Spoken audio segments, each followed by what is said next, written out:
Okay, I'm going to read Darkwater Rising by Marian Hale, Chapter 1. Excuse me. The train clicked on its rails, rumbling past cow pastures and summer-parched fields of grain and hay. Open windows funneled dust and straw into my face, and all around me, sweaty children whined their discomfort. Mamas dug into bundles for crackers and cheese, bread and jam, anything to distract their little varmints from the sticky heat. I glanced around the crowded train car. You'd think every dang person from La Paz to Houston wanted to go to Galveston this hot August day. Everyone but me. I shifted under the sleeping weight of 4-year-old Kate, limp and sweaty in my lap, and dark curls fell across her face. Seems I couldn't breathe twice anymore without Mama saying, "Seth, would you button Kate's shoes for me?" Or, "Quick, Seth, wipe that runny nose." And every blasted time Mama's hands were white with flour, she'd holler, "Seth, you'll have to take Kate to the outhouse for me while I finish the bread." Just thinking of it got my dander up. Why God couldn't have sent that child just one big sister instead of 3 brothers was beyond my understanding. Across from me, Matt's heat-red face puckered in a deep frown. He elbowed Lucas for more room, and when he didn't get it, he delivered a swift boot to the leg. I returned the kick before Lucas could even open his mouth to complain. "You're 12 years old," I hissed at Matt. "Act like it."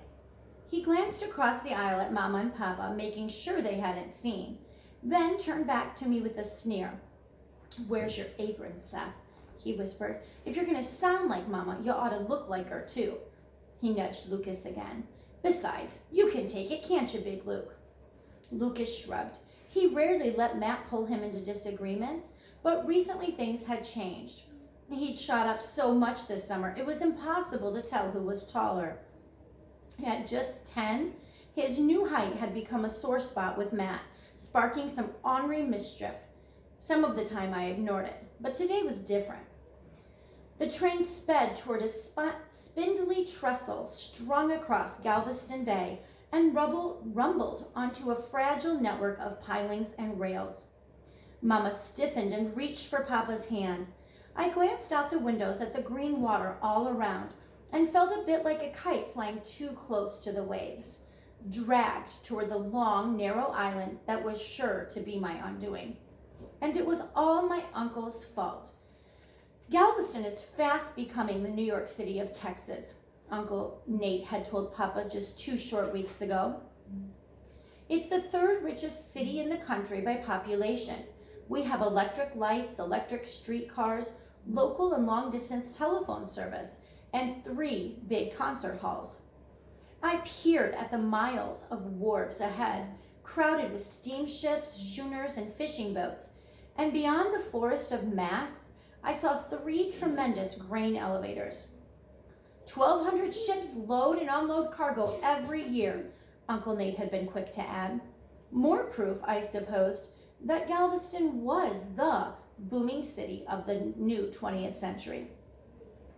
It was true my uncle's lumber business had done well, but Uncle Nate thought Galveston could improve his younger brother's lot in life too. I'd watched him that day through the porch windows, spouting his case for moving like some highfalutin Philadelphia lawyer. The 1900 census is projected to be better than 37,000, he said, punctuating his words with a chewed cigar. And all those people need houses, stores, and offices. There's big money to be made there, Thomas. That foreman job could open the door to your own contracting business.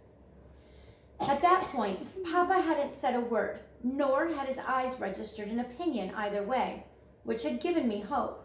He was a good carpenter, one of the best at Callaway & Sons, a company I planned to apprentice with as soon as my schooling was out of the way. "Remember," Uncle Nate had continued, "Seth is almost 17. Time to settle his future." I waited for Papa's answer, but he'd always been slow to share his mind and slower still to change it. As the seconds ticked away, Uncle Nate's face took on color. He flushed deep red and let loose with, "Hellfire, Thomas!" I jumped. almost giving away my position on the porch. "The first medical college in Texas is right there in Galveston," he bellowed. "Take the bloody position and send all your boys to college." That last statement set up a fierce flutter inside me. Papa already knew that working under a blue sky, shaping raw lumber into walls and doors, roofs and staircases was all I'd ever wanted. But he'd also been clear about what he wanted for his sons.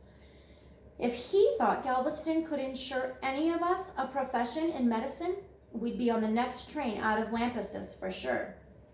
I'd likely end up spending years poring over books and cadavers, and the rest of my life shut up inside a small white room, patching up boils and broken arms. The probability of that happening squirmed inside me like a belly full of grub worms. Uncle Nate poked his cigar between his teeth and gave Papa a lopsided grin. "I can get you a nice furnished rental close to the beach. You know how much Eliza and the kids would love that."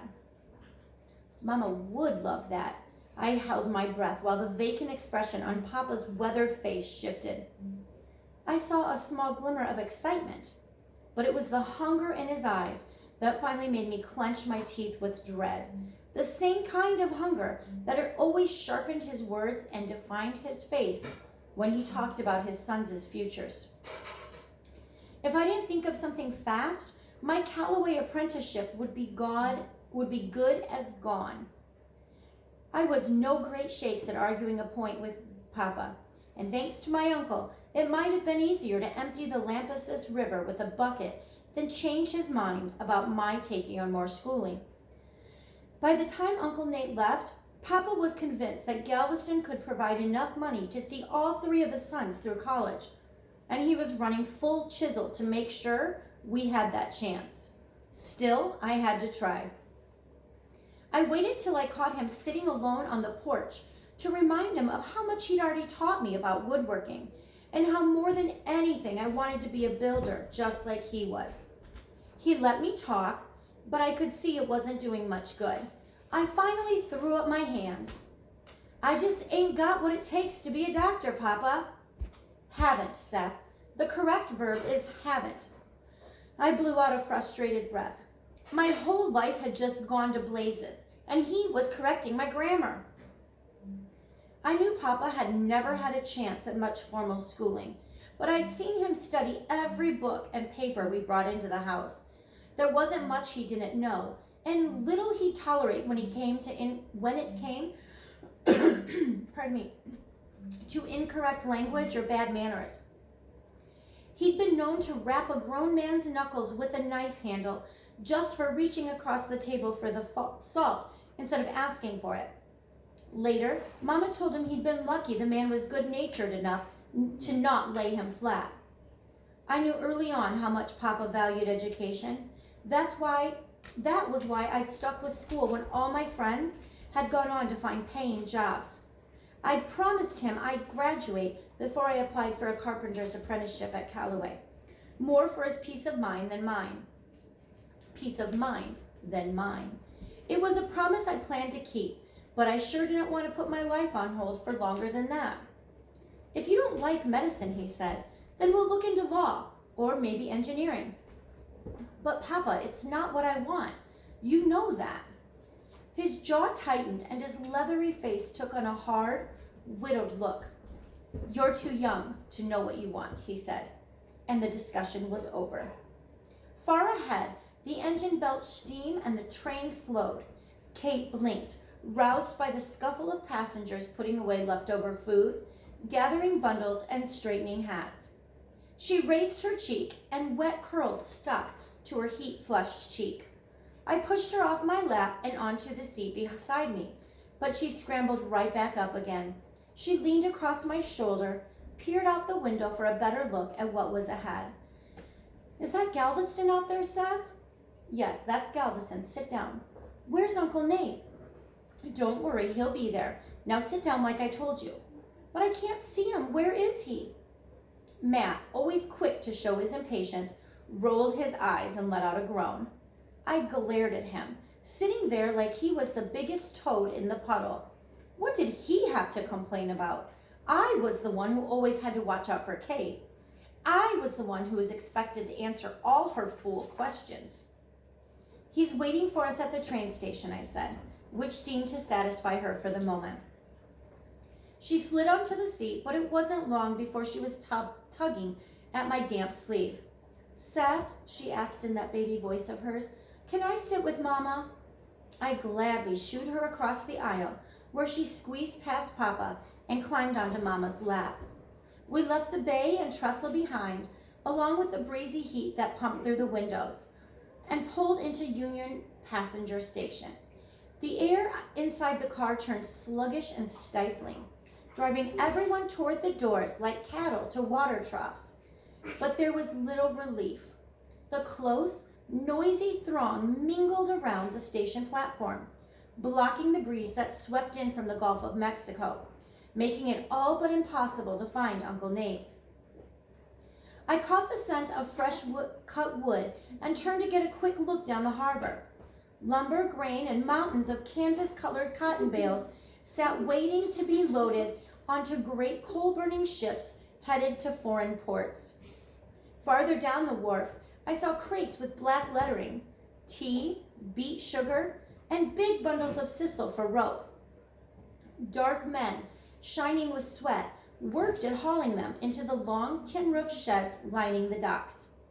Matt climbed onto a bench, searching across a sea of bowlers, straw hats, and bonnets piled high with ribbons and feathers. I think I see him, Papa, he said, pointing toward the street. He brought a buggy. Looks like he brought a dray, too, for the trunks. Mama slipped up beside me and pushed Kate's hand into mine. I groaned, but felt an immediate sense of guilt. Mama looked pale and wilted in her heavy gray traveling suit. Papa had tried to get her to wear something cooler, but she'd refused. First impressions are important, Thomas, she'd argued, pointing her finger at him, and you should wear your Sunday best as well. While Papa waited for Mama to pass Kate on to me, he ran a finger around his tight collar, clearly uncomfortable in his only suit. Served him right, I thought. He sure didn't mind sentencing me to a life of starched collars.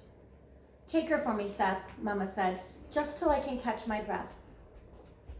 She applied an embroidered handkerchief to the sweat bubbling on her forehead and upper lip, patted my shoulder with a gloved hand, and headed toward the carriage with Papa. Matt and Lucas ran after them, leaving me to pull Kate through the noisy crowd alone.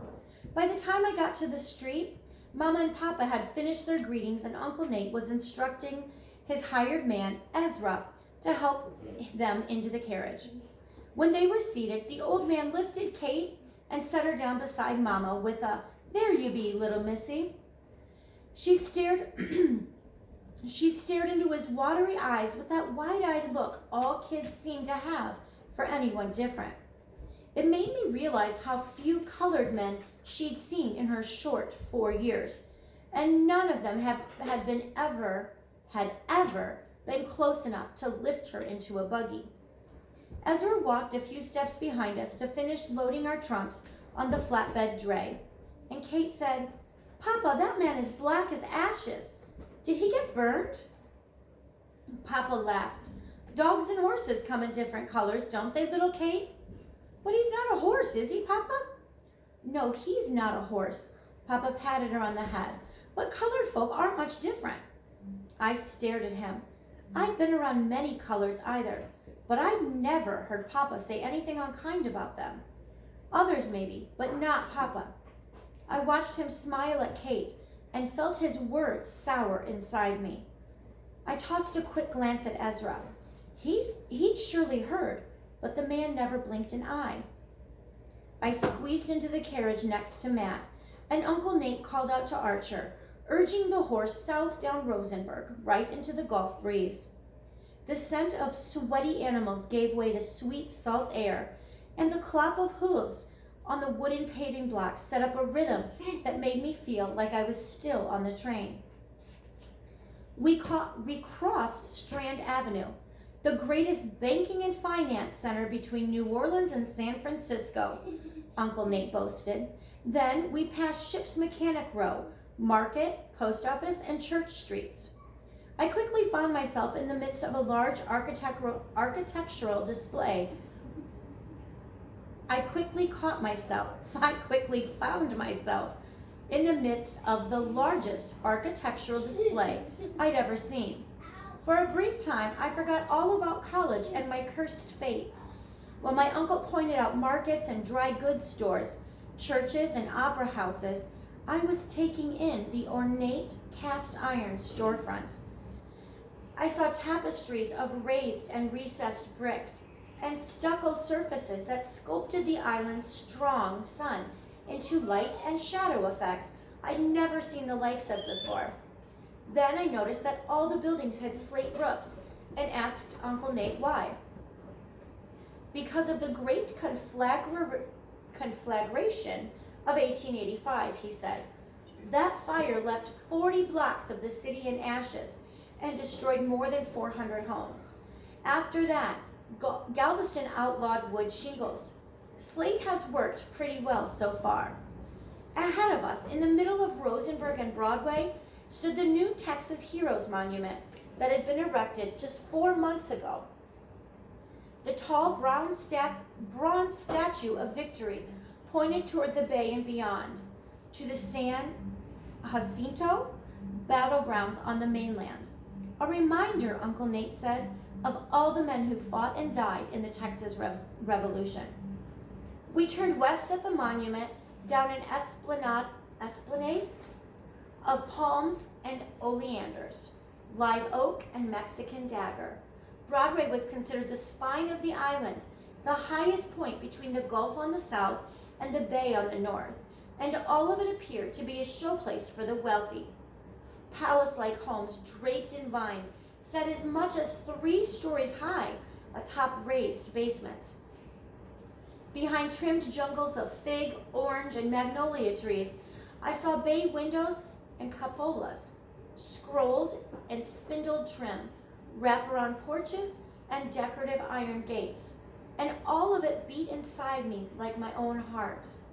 I could tell Papa felt it too. He sat up straight, eyes wide, taking in every detail, too excited to keep still.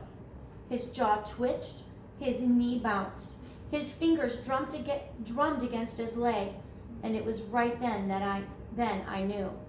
I couldn't give up on what I wanted any more than he could.